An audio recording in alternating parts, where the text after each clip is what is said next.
The name of the episode is Funny Bunny Penis. Okay, that should be the name of this episode. Funny Bunny Penis. Are we recording? Yeah. Okay. I don't know how much of that I caught, but yeah.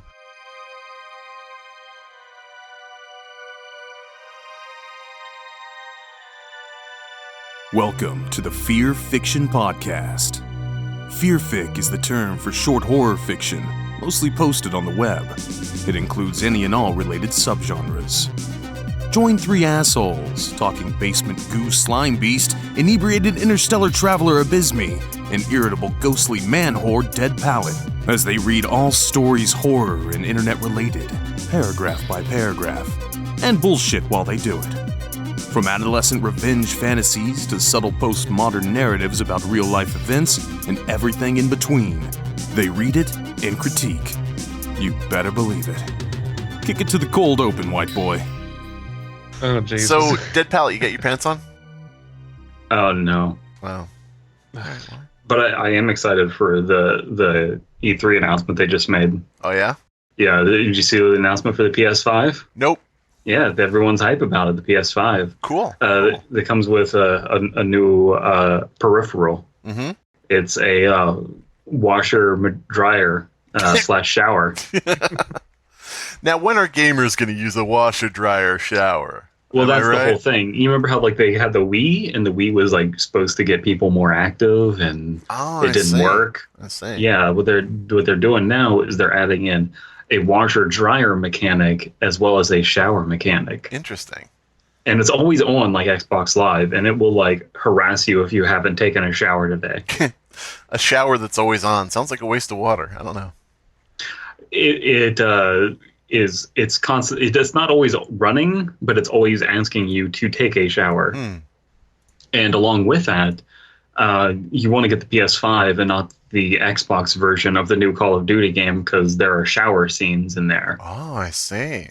Where you're showering with a bunch of other men who haven't seen a woman in a year. Besides military women, but Abysmii, what are your thoughts on this? You said that it has a shower level, and my mind went to World War II showers, and that was a very dark place, so I didn't say anything. I can say that David Cage, the guy who made Beyond Two Souls, is very thrilled to have this peripheral at his disposal. God damn it. Press F Inviting to young take actresses shower. over to play. Yes. All right. Well, I don't know. I mean, sometimes you just watch a movie like Juno, and you're like, I got to see that girl naked. I mean, you know. It crosses everyone's mind, right? Yeah. You know that pregnant teen girl? Oh, yeah, that's what I want. I thought you were like talking her. about She's Michael Cera. damaged. Yeah. So if we've gotten, is it defamation? If we've gotten the defamation out of the way, how's everybody been doing? What is he going to do? I don't know. Sue? Probably. He's got too many lawsuits already against him. What is he supposed to do? Maybe he could Got to reflect recoup them somehow. back. Yeah. All right. Not if he loses the other cases. If he loses the other cases, then it makes it harder for him to win this one. Well, doesn't it make him more desperate for money, though? I mean, No, it'll be all right, well, we're asserting that you're a weird, creepy pervert, and according to legal precedent, laws have already decided that, yes, you are indeed a weird, creepy pervert. Laws don't decide you're a pervert. Judgments decide if you're a pervert. And he knows that because he is a lawyer. that's right. And a pervert. So I know what I'm talking about. He's a pervert. He's a lawyer. Coming this fall, show me your briefs. I mean, that's not a joke that's been done before, but yeah. Oh, okay. Yeah, but it's still good. I guess this has been a good episode of the Hyper Realists. See you guys next time. Is David Cage ruining Creepypasta? He ruins his own games, that's for sure. Speaking of cages, like David Cage, a storage unit is just a cage for your unwanted items, you know? I mean... that's where I put all my prom night half-birthed abortions. God fucking damn it. Dark. Oof, dark. Ooh. Ooh, it's so dark that you have to point out it's dark, as if that will help. But no. No. I went there, and then I was like, I immediately regretted going there. Just like our narrator in Fleming Storage Unit number 3, Predatory Polish. There we go. Brought it around. Speaking of abortions, Predatory Polish. Speaking of abortions, the Fleming Storage Unit contest.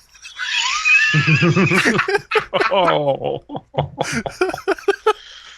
Ooh. Went even darker. That was deep. I'm done. I'm done here. I don't have to be funny for the rest of the episode. Is it Predatory Polish or Predatory Polish? I'm going to go with Polish because, well, actually, I see the word Nazi in here, so maybe it is Polish. Shit. Don't forget your Polish polish. Ooh.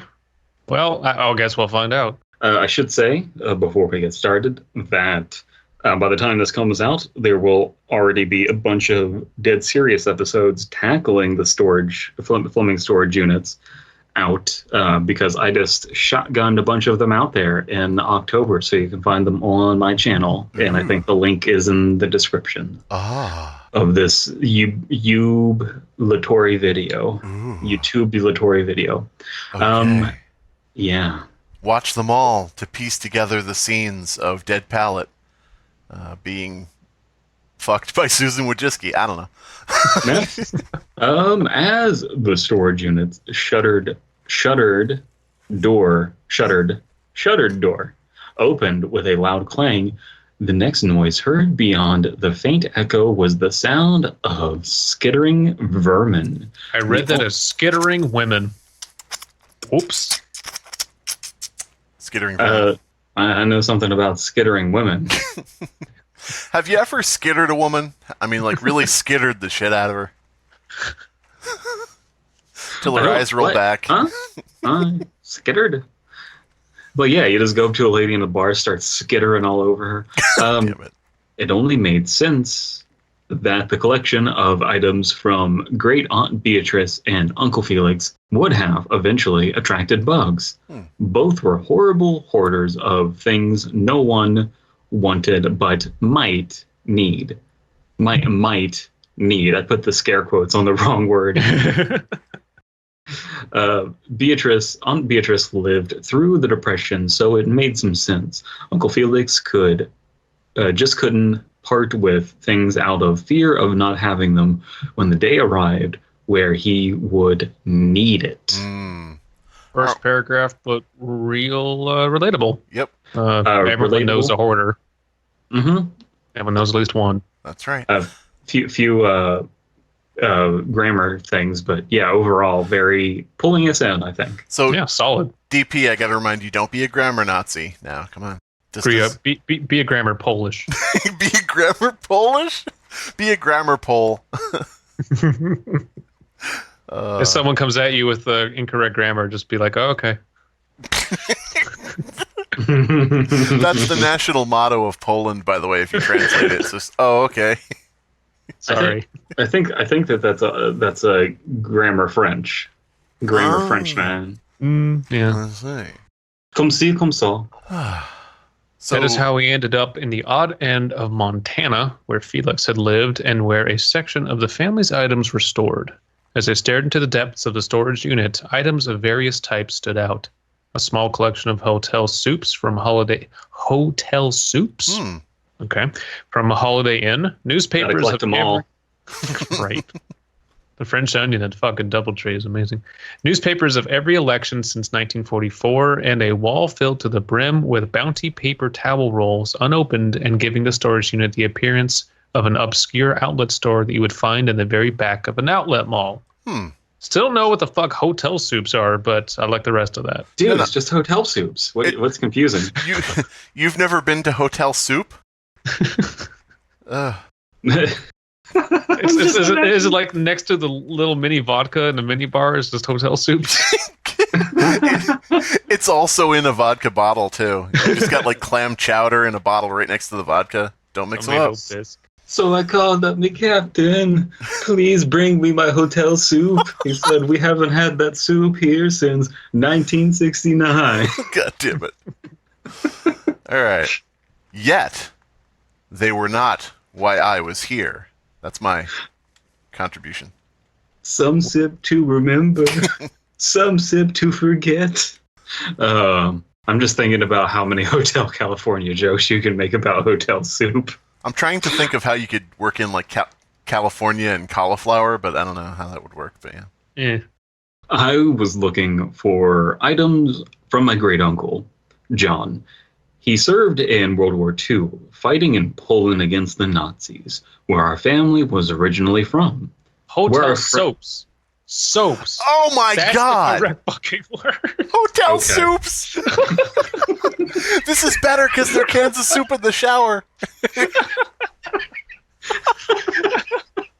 Honey, why do you smell like split pea? Oh boy. No. Shit. Wow. The idea of just like a movie about an inept hoteler, a person who is just like inherited a hotel, and it's like all the people under him are telling him what to do. It's like, sir, we need more hotel soaps, and he just mishears it and puts soup in every room. Oh man, this is a tragic misspelling on a order form. Hotel soups. All right. All 300 hotel soups. They're the experts in being hotel people. I like the dialogue in this movie. Obama, why are you showering? God damn it. Why are you showering in tomato bisque? Don't ruin this for me. Listen.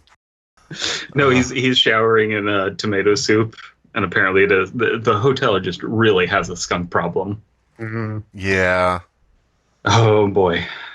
Where our family was from originally. Fighting for both American and kin, he saw the liberation of Warsaw and gained medals for it. I admire him, as did my whole family. Hotel soups. I knew Great Aunt Beatrice would have something of his. She kept everything. The rest could be tossed for all I care. I wanted to see if she hid away his medals. So, being as this is a story about an ancestor who was in a horrific war, I'm wondering if he's going to find something very unsavory about his uncle's past. He's going to find some of that war soup. Yeah. Yeah. The rationing. That's my guess right now. Is that he's going to find something that's going to, he's not even going to bring up to the rest of his family because it would tear down the image of the war hero of their lineage. That's my guess. Of the proud Poles. The proud, man. Well, the title of this is Predatory Polish, so it would be a nice subversion if he just finds a can of shoe polish with teeth. I mean, predatory polish. That does sound like something from fucking Faceless Corporation. God damn it. You may need to add that now. Maybe. It was a long search, and as I looked through the piles of junk, I thought of the few times I met the old man. All the stories he had of being a pilot during a pilot? Really? In Poland? Okay. The time he worked at airports flying people during such a golden age of aviation. Okay. Abysmii. Yes. Are you worried about a Polish pilot because you think he's going to put a screen door in the jet or what? You think he's going to put a ejection seat in the helicopter? Is that what you're worried about? I don't think I'm getting the Polish reference jokes? here. Anybody? No? Okay. No, sorry. Those stupid Polacks. Oof. Yeah, why is that There a it thing? is. Why is that a thing, by the way? I don't know. Weird. I really don't. Have you heard, the military term, the 6 Ps? No. Prior planning prevents Polish pilots. Oh, God damn it. That was only 4, but okay. Prior planning prevents piss poor Polish pilots. There you go. There's 8 All Ps. right. Suck it. All right, there you go. All the stories he had of being a pilot during the war, the time he worked at airports flying people during such a golden age of aviation, and some stories he had about when he was a kid.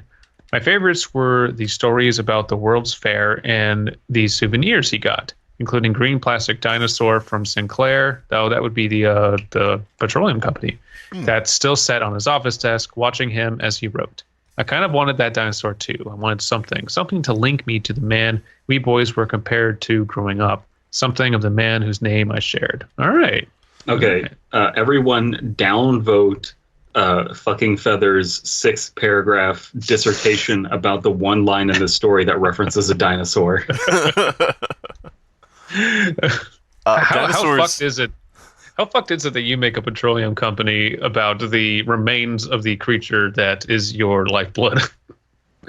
Man. Or is it just genius? I don't know. I don't know. There's a restaurant near me, like a down-home country restaurant that sells mostly pork products, and their sign is literally a drawing of a pig on wheels, like his feet are wheels, like he's just ready to be rolled into your fucking fat gullet, you know? Oh, Bubba Fuck's Family Slophouse, Yeah, right? Yes. Bubba. I like how he transformed from Bubba Shit to Bubba Fuck. Wait, actually, maybe they're like rivals. Maybe it's one of those things where like the person who invented the Cabbage Patch Dolls had the rights taken away from them or whatever that story was, you know?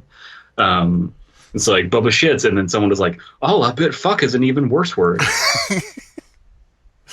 All right. So I do like this paragraph though, because it's giving It was us, good. Yeah, it was really good. yeah. it's giving us information about, you know, the World's Fair, and like that's a really interesting subject, and you know, hearing childhood stories about that, remembering them. Again, you know, the whole Fleming storage unit thing is it's set up as a giant layup for like, okay, talk about like family baggage or something along those lines, and they're doing that well. We got a lot packed in here too. It's not just about who his uncle was, but who he was, how his family treated him growing up, and it's very like one sentence per detail, but we get quite a bit. So it's very easy to imagine. Mm-hmm. And it's very real because, like, I remember when I was a kid and my grandfather passed away, they were like, you know, you could take something from his desk if you want. And I, you know, took like this big, like, bear paperweight because I didn't know what the fuck to do. I was just like, this is a bear. It's cool. So, I mean, you know, he's looking for like a dinosaur. Dinosaur's cool. You know what I mean? Sure. My great uncle died, and all I got was this heavy bear. Heavy Bear. Heavy Bear, by the way, was my band in high school. I'm at It Was, is that correct? Yes. It was then that I saw it. A box that blended in with all the others. And that dinosaur. It sat proud like a guard dog watching over his master's grave. Good. And I just knew I had found what I wanted. Taking the dinosaur and stuffing the plastic green toy under my arm, I opened the box, and there they were. His air medal, his Distinguished Flying Cross, European, African, Middle Eastern Campaign Medal, World War II Victory Medal, and of course, his gold medal for eliminations on Hanamura. No. And of course, his Purple Heart. All on display in a small... I have gold and I'm Junkrat. I have gold eliminations. I don't know what you guys are complaining about. By the way, I'm by the enemy spawn. All on display in a small box along with the ribbons that went to them. There was another one.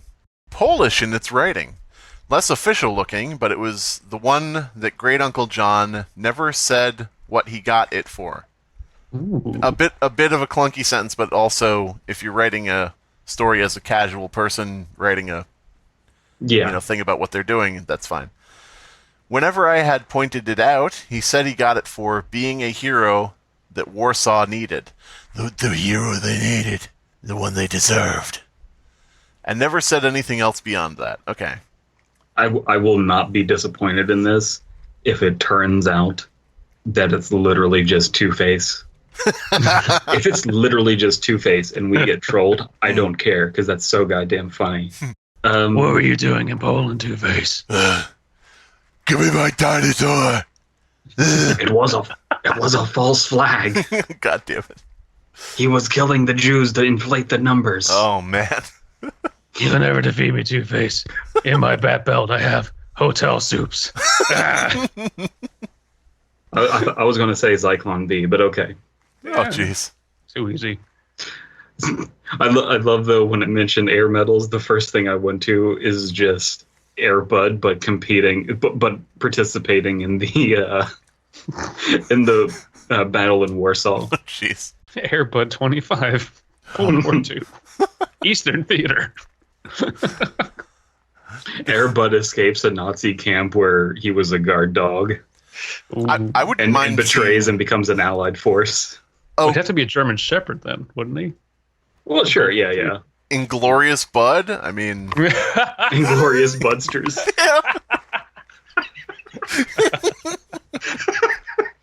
Somebody make that and do not credit us, but still make it. I mean, they would have to have like this really evil-looking like Persian cat who's like the mouse hunter. You know, I don't know if anybody gets that, but that's all right.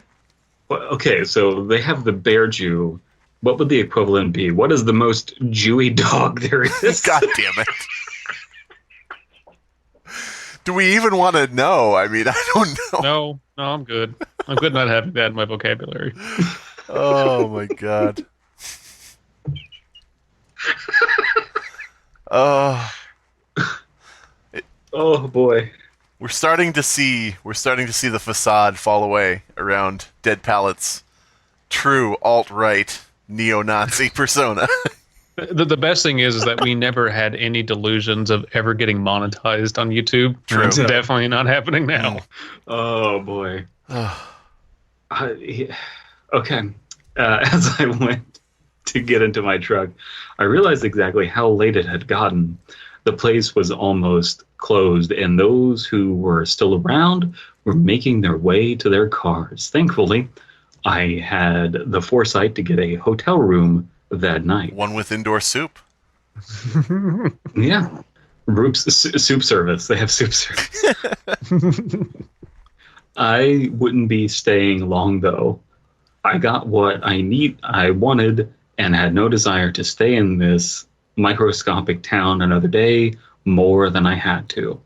It felt like a generational weight had been lifted as I walked into the hotel room, and as I went to set my things down, the dinosaur slipped out of my grasp. As it's totally going to break open and be dead people inside of it. As I reached, Entire bodies. Tiny Hitler. He just scurries off into a mouse hole. don't ruin this for me. Oh god.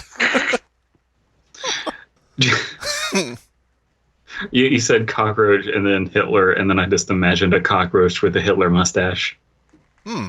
As I reached for it, it spoke a few words to myself in Polish. Nope. I spoke a few words to myself in Polish. Yes.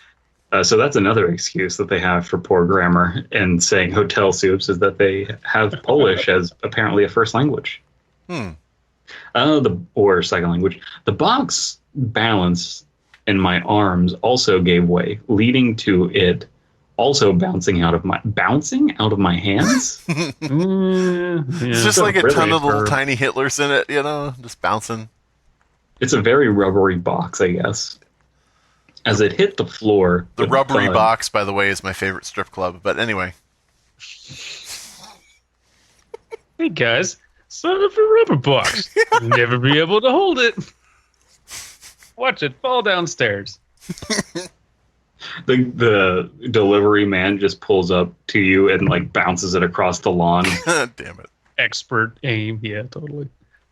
As it hit the floor with a thud, the box lids flung open, revealing that there was something under what I thought was the bottom of the box. Ooh.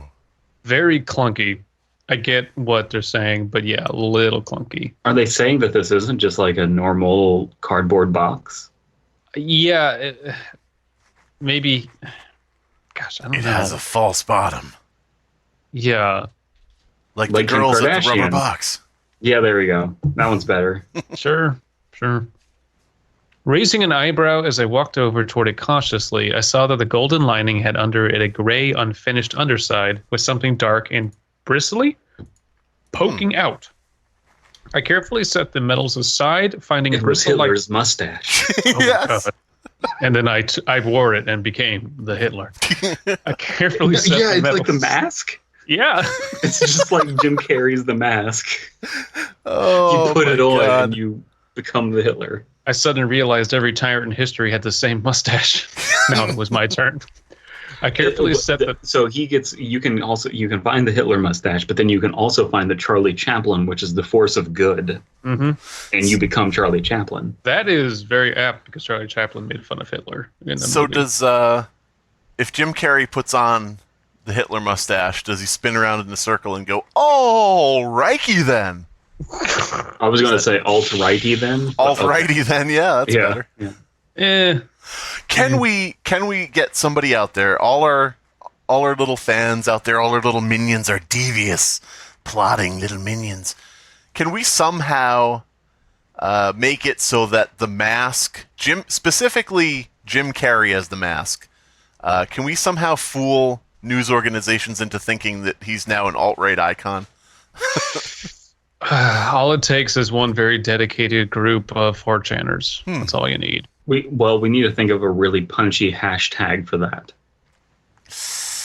We want to be successful at it. I can't think of one that's not a run-on sentence. Yeah. Or you have to somehow appropriate a very popular meme about Jim Carrey, but I don't think that exists. So I don't know. Because Jim Carrey's a nobody now. Yeah. Just find any GIF of the mask and put a Hitler mustache on it. That'll probably work. Rare footage. Maybe it's like not the Avengers. The what's the DC Avengers?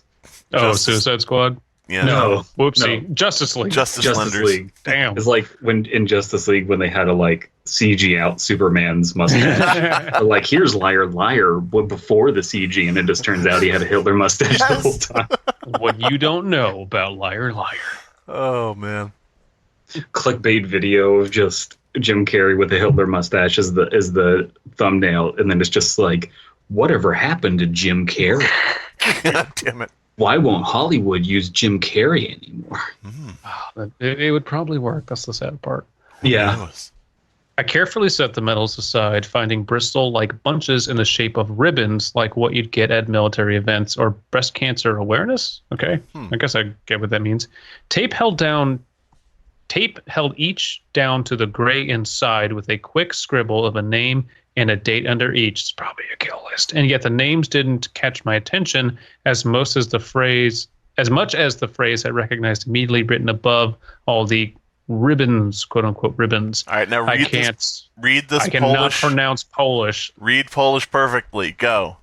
Zanaskia Iwaszka Wolnusk. I don't know. Perfect. I probably fucking butchered that. For our freedom and yours. Not as much as his great uncle or whatever butchered innocent people.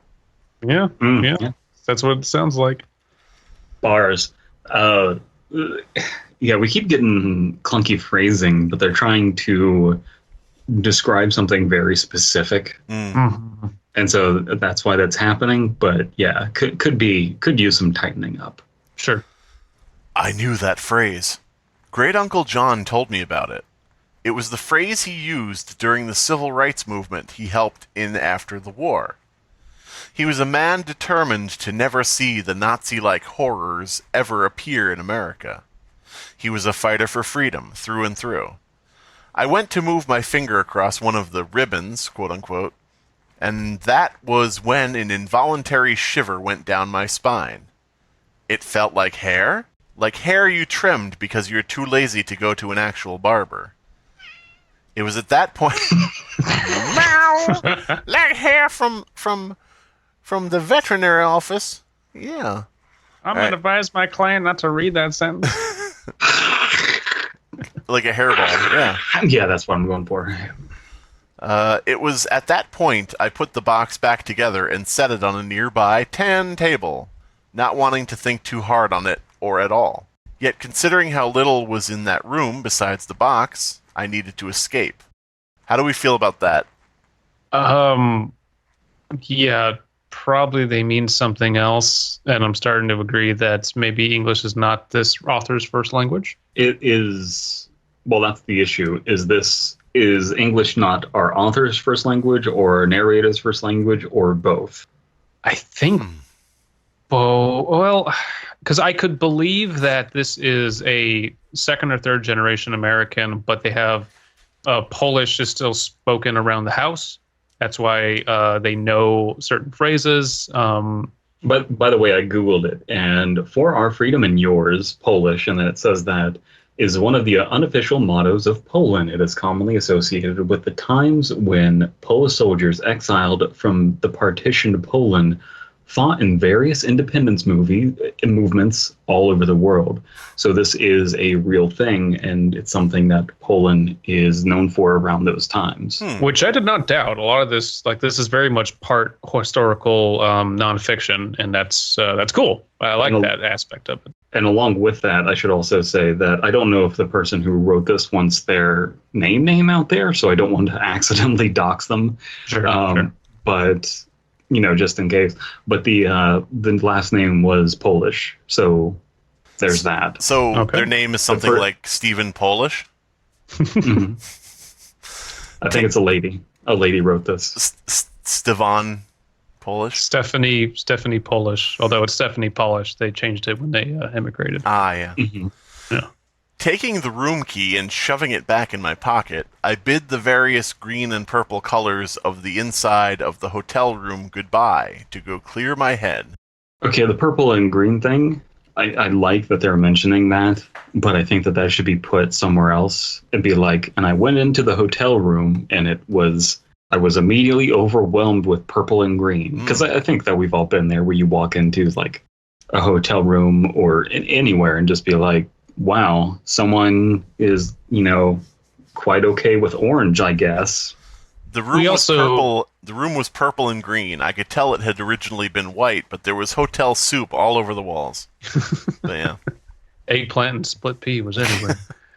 And the protag sets the box down on the tan table. It's like we didn't need to know that the table was tan. Didn't really add anything. Maybe this'll all come together. Maybe the colors mean something. Those are like the colors from whatever the fuck it is. Totally. Suicide Squad? Suicide Squad.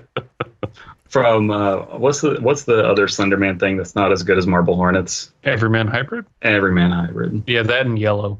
Looking around for somewhere open, I came upon what looked like the only drinking establishment in this town. It was a Tex-Mex. No. In this damn town. There you go. Oh, thank God. Very important. Very important. It's the only fucking bar in this damn town. I can relate. You what? Don't you live in a place populated by many, many bars? No, but I've been in places where I went to a wedding in Fresno not too long ago, and it was a dry wedding, and I could not, for the life of me, sneak in alcohol.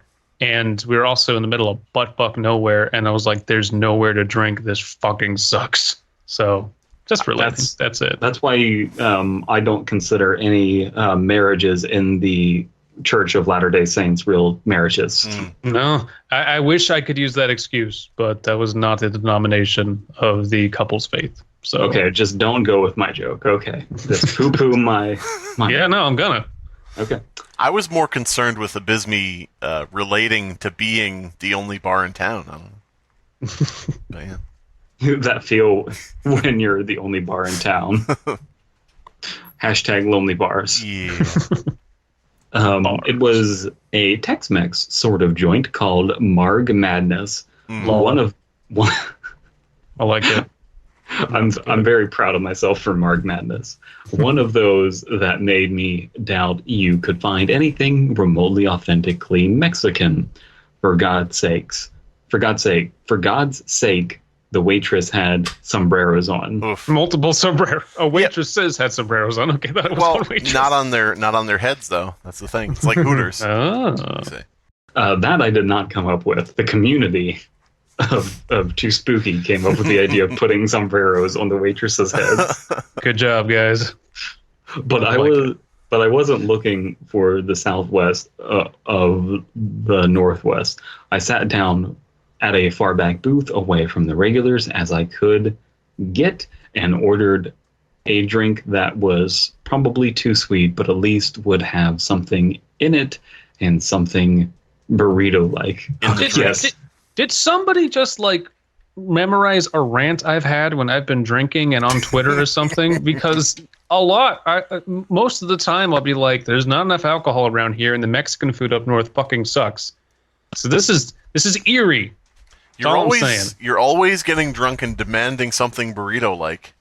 Give me a burrito, or burrito-like, preferably. But here's where the clunky phrasing is getting to be a problem. It's like, I ordered a drink that was probably too sweet, but at least it would have something in it, and it would be burrito-like. I need a burrito. That's how you get a wet burrito. You just dump it in a pitcher of fucking Corona. Have you ever given a woman a wet burrito?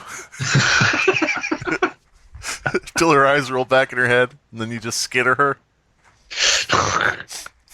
And then later you wake up and you're like, all right, let's order some hotel soups. Yeah. Have you ever had a hotel burrito? I would not try.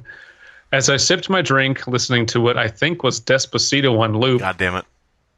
Wet burrito. Oh, God. I thought of great Uncle John. He loved Despacito before he Oh, man.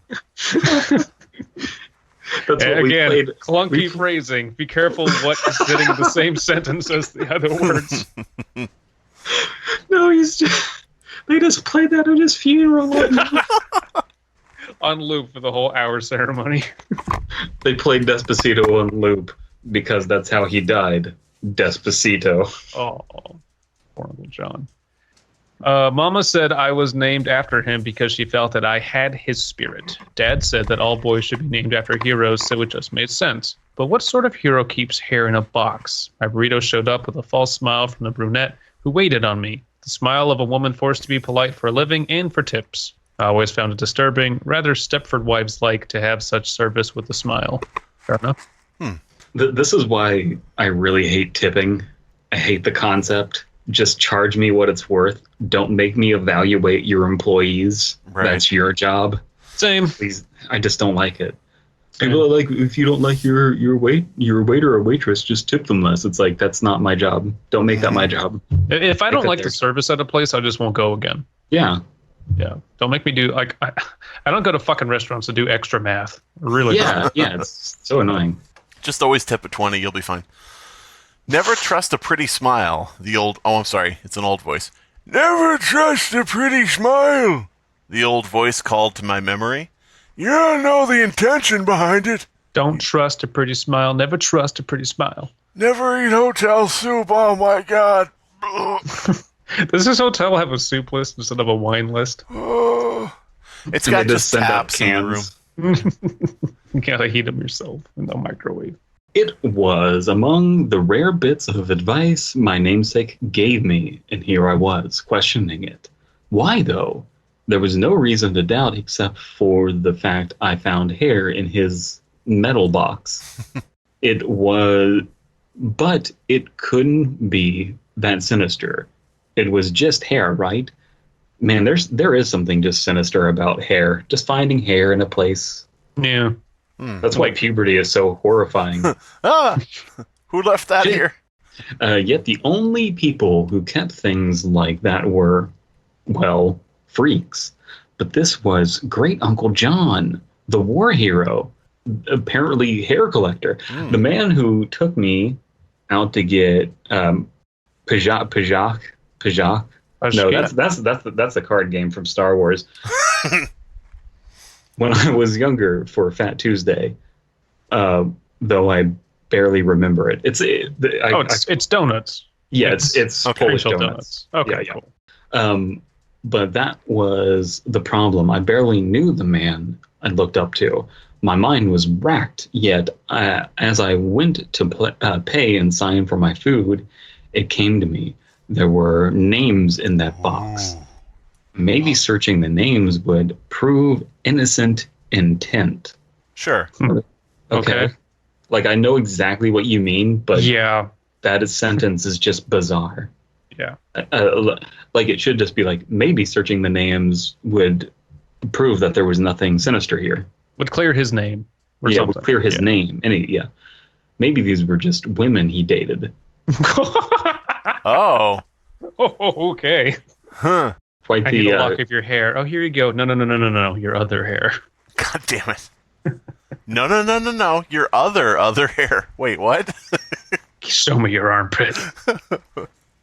No, your other hair. It's like, wait, that doesn't make any sense. This hair is really long. You don't know the women I've been with. God damn it. You don't know Polish women. You don't know Polish bitches. Jesus.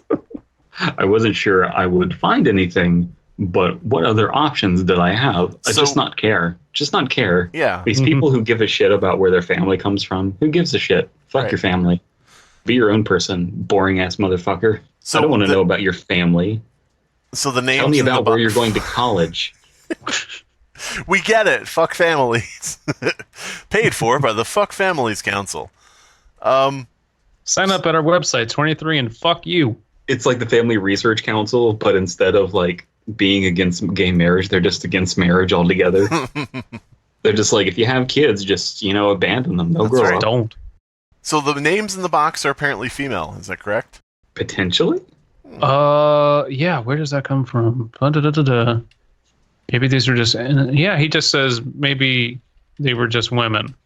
Because I was... Okay. Yeah, okay. Were the names written on ribbons that were part of medals? They were the ribbons were tied around the hair, I think, or like right below the hair, so the two corresponded. See, so the hair fits a name.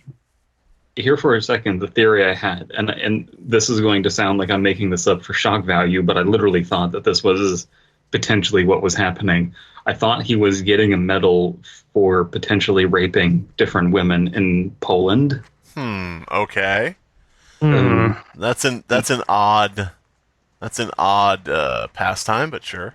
Or potentially killing them. I don't know. I could see there being like hush, not really quotas, but encouragements to like kill Nazi women so they didn't breed anymore or something like that. But like, I don't know. Like, that's a bit of a stretch. It doesn't seem to imply that all the hair belongs to women. So I guess we'll see. Maybe he was going back in time to kill Hitler's mother, and he brought the hair back for DNA testing. Maybe. You say. But Nicolas Cage is hunting Hitler's woman. Mother Führer, starring Nicolas Cage. Yeah, that would probably be a good movie because he'd be able to act insane. That's the only time he's a good actor. Entering the hotel room with my cell phone in hand, I closed the door firmly as I glared at the box that threatened to ruin my opinion of my relative. My fingers went to the box again, opening the lid and then uncovering the medals with a gentle touch. And there I saw the names. It was then I realized all of them were women. Okay, yeah. Erica Schumacher, 1949 Seattle. Angelica Zimmerman, 1950 Kansas. Hilda Hahn, 1952 Madison, Wisconsin, I'm guessing. Gisela Koenig, these are all German names. 1953 St. Paul. Fiona Wagner, 1955 Columbus. Are these all war widows? Now, just so you know, not in Poland, not in Germany. So, no. Kansas City, Columbus, Madison. Yeah. Maybe these all war widows of German soldiers or something? Maybe. I don't know. Maybe that's what happened. Maybe these are all the war widows of the women that he was in a group with. Wait, and he they're just war widows of women? Wait. Yes. No, they're all war widows. And all of them were married to men that he was in a platoon with, and they all died, and dying in their arms, it's like, I'll find your wife and I'll give her a good hot dicking. Sounds good. I don't know. But Columbus is that a different kind of Columbus? Columbus, Ohio. Probably. That's not how you spell Columbus, Ohio. Well, there's a lot of errors in here. So yes, but it is potentially killing the women who cheated on their men while they were at war. Oh, maybe. Maybe, yeah. You just want to see some people die. That's all you want. I'm on to you. I just love killing. Yeah. Those were the ones I can make out, but there were a lot more. I typed in the first name, and a report came up of a Erica Schumacher who went missing at that date and place, and my blood ran cold. My naive heart left my chest and entered the pit of my stomach, as with each name, confirmation of a possible horrible family secret to light. It was more than I could take, tossing the box aside and putting the phone on my bedside table, deciding to get ready for bed. All right, let's finish this mystery out. My dreams. Never mind. I didn't dream. Go ahead. I do like the detail of giving the names and the dates. And right now, I'm binging those names and dates and seeing if anything comes up. And not getting anything. But I did, as soon as I typed in Erica Schumacher, it did bring up obituary. So who knows? Okay. We're getting a little into ARG territory here. Oh my dreams God. were haunted by visions of faces that came up in missing and presumed dead reports. Stories of women who went out for an evening of fun and never came back. Women who were no longer searched for, as by now old age would have taken them into death's grasp, along with anyone who missed them. As morning came, I knew what I had to do, as I packed everything up into my truck as fast as I could. I made my way back down to my family's storage unit and opened it up again. Same mess as it was when I left it. Giving the box of medals one last look, I threw it deep into the depths of madness that represented my family's inability to let go of anything, including their heroes. I slammed the door shut on the unit, and, with that Sinclair dinosaur in the passenger's seat, I left Haver for good. So he came back a war hero, but was presumably, I guess, just damaged or just had a quirk and killed German women that he found town to town, I guess. He just turned into a serial killer. But no one in the family wanted to admit to that, so they just hid it away because you can't dare besmirch the name of your war hero great uncle, I guess. I guess that's what happened. I think we all have war hero uncles who just randomly kill people, right? There's nothing. Pretty much. Oh, yeah. I mean, mine Happens. was in Paris during Vietnam, so I mean, Paris, Vietnam, the capital. I enjoyed this. Really clunky writing, like grammar-wise. I don't know, how fluent our author is supposed to be in English or how fluent they are in English.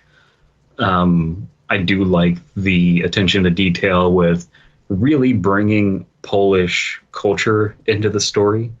I thought it was quite nice. I just feel like we're missing something. I don't know. Maybe if it was presented or rather executed a little bit better, and maybe it was a bit more concise, without some of the extraneous details, it would have flowed a bit better. I don't think you necessarily would have to add anything to be like, and the women were killed because whatever. No. But yeah, no, I think as many grammatical errors and clunky writing as we encountered, I think we knew exactly what the author was trying to say without having to look too deeply. No. So there is honestly, strong writing sense behind this. Yes, and in terms of having a decent, above board plot with a beginning, middle, and end. Yeah. I think that maybe our narrator was just a little bit overly dramatic. Maybe. Earlier on, because they were just like, what is A with little. his hair? But yeah, just a little. But then I think names, dates, places, and hair is just enough. I don't think we need anything else. It's just interesting, though, because it says women who were no longer searched for, as by now old age would have taken them into death's grasp along with anyone who missed them. So I'm that's not wondering, true. did they go missing as old women? I mean, Even then, they would have still living successors, relatives that would be I want to know where my grandma went. I'm trying to determine when they went missing. But that's, I don't know. I don't know. Very strange indeed. Well, I overall, enjoyed this. Say what? I enjoyed this. Yeah, me too. Whoever you are, since you cannot be named, author who cannot be named, send me an email and explain your story. Explain that last part. I think I can say their name. I just don't want to accidentally dox them. No, don't do it. Don't do it unless they give permission. I mean, it's at the top of the story here by Felix Kellerberg. I don't know who that is. Weird. No, I accidentally. So, when I wrote over the rules for this, I was like, send me your real name. And that was just a weird, clunky thing of like people were like, "Oh, does it have to be my real name?" I'm like, "No, I guess it could be a username or whatever. I don't care." And then like because I ran this thing so poorly, people are just like not seeing the part where they're supposed to send me their username too. So I didn't necessarily need their real name, but I definitely needed their fake name. But not everybody gave me their fake name. So blah, blah, blah, blah. I'm an idiot. Yeah. Yeah. Don't Good think story, anything bad though. came out of it, so, I think you're good. Good story, though. Yeah. Good story. All right, well, we should probably wrap it up with some sort of punchy joke, some sort of final comment, some kind of new meme or new character. We should end it on a positive note. So, Abysmii, I'm going to hand that to you. Go right ahead. Well, we've already said it. Abysmii. Hotel soups. That's all you need. Hotel soups. Run with that. I got nothing else to add. No, Hotel Soup. Shit's solid. Hotel soups. Hotel Actually, it's soup. liquid. Shit solid. It's not. It's liquid. This has been the Fear Fiction Podcast. Your hosts are Abysmii, Dead Palette, and Slimebeast. Music by Abysmii. Art by C.F. Comer. Voiceover by Atticus Jackson. Edited by Elias the Intern. Subscribe to Fearfic on YouTube to stay up to date on new episodes.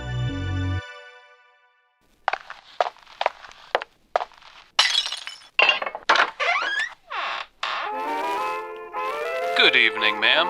Is the man of the house at home? Goodness, who are you? I'm... How did you get in? Sweet young lady, my name is Dorville Knobs, representative of the Crafty Kaiser Doorknob Polish Company, Limited. How long has it been since you've polished a knob? Why is your head a doorknob? How are you alive? Did you know knob polishing is the #1 way to prevent the horrors of divorce?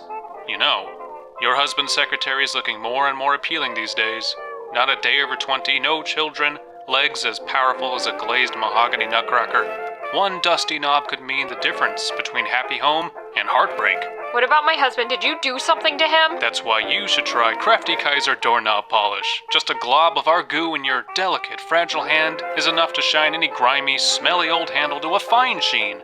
Show your king the appropriate amount of gratitude with some elbow grease and leave him with a glistening knob that he'll swear was spit-shined. Okay, you really, really have to leave. Where are your clothes? Why are you wearing a necktie without a shirt? Crafty Kaiser Knob Polish. So simple to use, even your kids can. Get out! Jack Staub is a Twitter account who makes weird experimental animations and songs that I think everyone should check out. Jack Staub is a Twitter account on a mission. Jack Stauber. He has a video called Nerpo, which is I can't even describe what Nerpo is. Nerpo is just like this little animated guy who eats coins from between the cushions of your couch and converts them into dopamine inside of his mouth. Cool guy. He also wrote the Pumpkin Song, which has been playing in my head for weeks. This is Pumpkin Song. This is Pumpkin Song. Pumpkin That's Song. not Pumpkin what it Song. sounds like. I'm not going to write you a pumpkin song because you need one because you want me to. Is that how it goes? Yes. Haven't you ever heard of writing the pumpkin song? Yeah. Smack my pumpkin. Is that...